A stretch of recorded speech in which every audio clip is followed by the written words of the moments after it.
He's a former zookeeper turned wild animal whisperer, animal conservationist who's become a social media phenomenon with millions of followers through his posts, and it's the Real Tarzan. Michael, how you doing? I'm good, and you, man? Great, we appreciate it. So Mike Holston is with us. Anyone who has a question for Mike, go ahead and let me know either in the chat or with your raise hand function. First, we're going to start, though, with a quick question for you. Just how did this joining Triller for this come about, and how forward are you looking to this fight on Triller Fight Club? Oh, man, I'm super excited, man. You know, I wanted to get into the whole, you know, charitable organizations and donations for conservation. And I came up with, you know, different methods of how to, you know, help the animals. You know, they're in such dire need of help.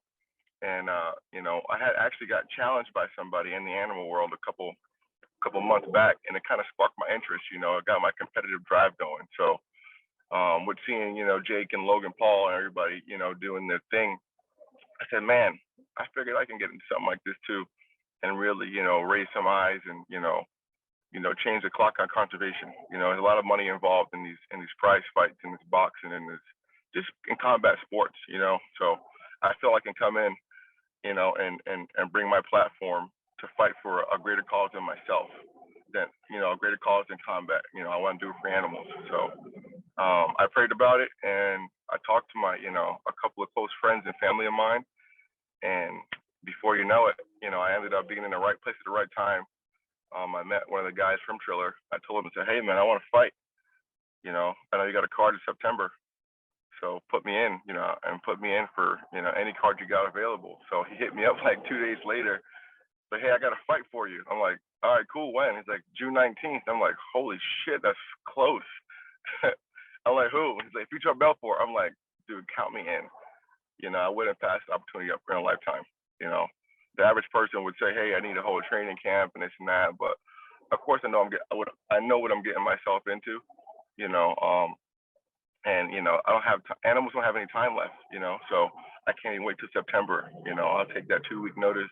If it was a fight the next day, I'd take it. You know, I do whatever it takes for them. So I'm honored to have the opportunity, and I look forward to more fights. You know, after this, you know, full training camps. You know, more opponents. You know, any way I can get in, I'm down. MMA, boxing, you name it, I'm there. Yeah, Vitor spoke very highly of you. And you just mentioned now that when you heard his name, you were all in on it. Tell me about your thoughts about, you know, it's Vitor Belfort. He's one of the all-time greats. Oh, man, I know exactly who Vitor Belfort is, man. You know, I grew up watching fights with my father, boxing and MMA. So to be able to have a chance to, you know, fight somebody I used to watch a long time ago, you know, and up still till today, you know, he's a complete, I wouldn't even call him a legend, man. He's probably one of the founding fathers of MMA, you know, of combat sports. So to be able to hop in the, you know, in any type of environment, I mean, even to shake the guy's hand is a complete honor, you know, for myself.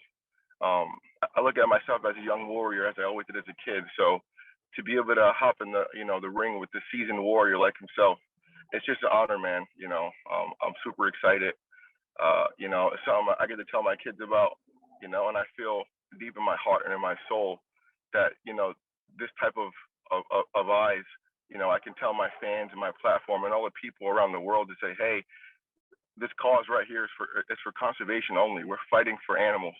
You know, we're fighting for the rights of animals, the voice for animals. So if I get to go in and fight the best of the best, whoever on 2 days notice or a day notice, that's what I have to do, man. I'm here to fight. You know, challenging myself like that is definitely dangerous. You know, going in a closed environment with Vitor is definitely dangerous. But as you guys know, I'm no stranger to danger. You know, this is what I do. You know, and I'm so happy for it. I'm excited. I'm on my way to go train now, actually. So awesome. All right, next up is Brendan Tobin. Hey Tarzan, congrats on getting the fight. Thank you, man. Know that you got a close relationship with Tyrone Spong. Are you training with him in the lead up into this fight for the match against Vitor? Are you doing strictly boxing? What's your prep going to be like going into this? Yeah, man, I've been training with Tyrone for about like almost 6 years now. You know, he's like a big brother to me. I used to work probably like 2 miles from his house. So when I met him, you know, many moons ago, you know, I didn't even know he was a fighter. You know, my boss I had a long time ago, he told me about his dogs. He had some really cool dogs. So we hopped on a little side by side. We'd go get some pizza down the street, and he pulled over to Tyrone's house. And again, I had no clue who the guy was, because I wasn't even like, you know, I'm an animal guy. So when someone told me he had nice dogs, I'm like, yo, I want to go see him. So I saw these crazy dogs he had, and we ended up just hanging out and talking. And then, you know, he's got all these chickens and all these, you know, different animals, these different birds. And it was just so cool to see someone that looked just like me, you know, tattoos, tons of animals, you know, super competitive, you know, and just a, you know, a warrior at heart, and also a great person, you know. So ever since then, I always see him. We always got this big brother, little brother thing, you know, where he starts throwing punches and kicks. And of course, it's Tyrone Spong, you know, there's no match for me. But, you know, the guy that I am, I'm always fighting him back, you know, wrestling him, you know, punching him back. It's fun, man. So, you know, it's something we talked about, you know, all the time. These YouTubers are out challenging these actual real fighters and real killers, you know, in a disrespectful manner. And, you know, he came to me one day, you know, like a year ago. He's like, Mike, definitely should get up into this boxing stuff and this, you know, this fighting stuff, man, and come humble some of these YouTubers. And I'm like, to me, I'm like, man, that's not my place. That's you guys' place, you know. And I would never in my life disrespect these guys, or, you know, call them out like that, because I know they put their heart, their body, and their soul into this entire craft. You know, for someone to come up on a YouTube aspect and challenge them, you know, it's a bit disrespectful. But, you know, I feel training with the right people for, you know, the right amount of time, I could be able to challenge someone of that caliber maybe 5 years from now when I'm in my 30s or something, you know. But for right now, I'm still getting my feet wet. But even though I'm jumping in the deep end with Vitor, you know, I'm still getting my feet wet. But yeah, I start training boxing with Tyrone about last week, just prepping for the fight once we got the news, and I'm on the way over there now to go prep some more. And just a quick follow-up, you know, you've been down in Miami for a while, just the idea that you're getting a chance to do this in your town. How much are you looking forward to that? Oh, I'm excited, man. You know, I came here about 10 years ago, right out of high school, and, you know, out of college. I spent about one semester in college playing football. So I said, man, I'm gonna move to Miami and chase my real dreams and my goals.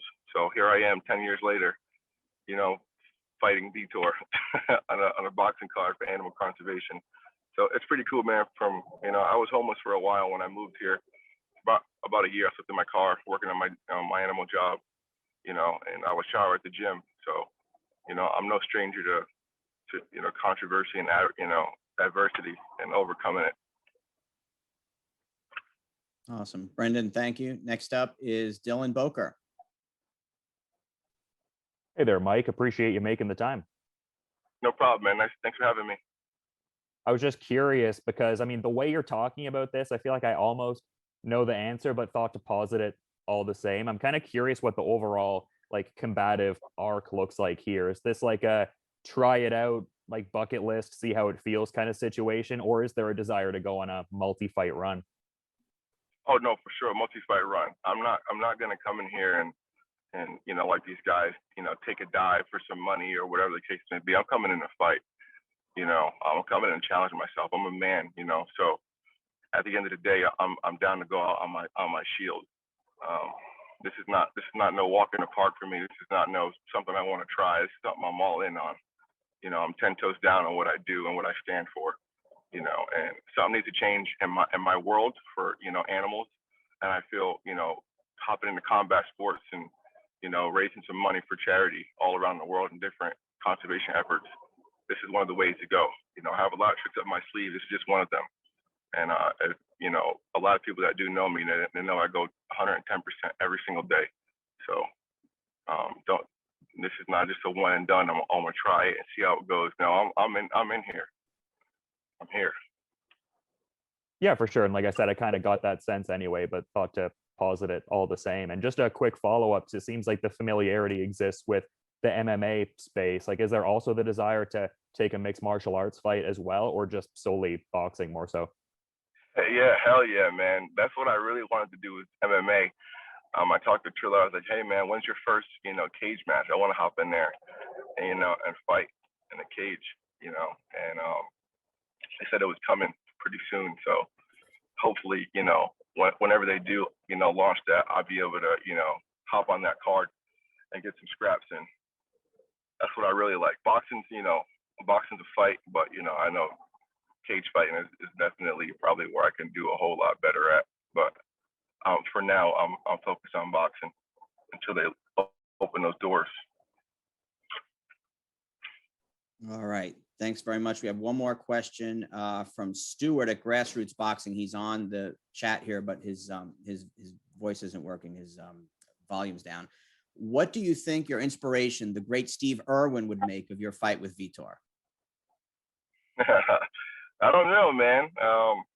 I'm pretty sure if it was up to him, he'd fight anything, any day, anytime, anyone for the sake of conservation. That man put a lot of blood, sweat, and tears and a lot of years into his craft of preserving wildlife. So I don't think he would shy away from it, and if he saw someone like me going up to it, I don't know how he'd feel or how he'd react. But, as a young man who looked up to him myself, I hope he'd be proud, I hope he'd be happy, Great. All right. Thank you. If there are no more questions, just remind everyone that the press credential information and the website are in the chat. If you need those, my information is there as well. Mike, want to thank you, Tarzann, for joining us today, and we'll see you next week. And anyone Yes, who sir. needs a recording of today's session, if you didn't record it, my information's there. Go ahead and send me an email or a text, and I'll get that to you. And Mike, have a great one. Thanks so much. And everyone, thanks for joining us today. Hopefully we'll see you tomorrow. Don't forget, we have one tomorrow at 2:00 with Franchon, Cruz DeZern, and Michael Hunter. And then Wednesday at 1:00 Eastern time, Andy Vences and John O'Carroll will be here with us. Thanks, everyone.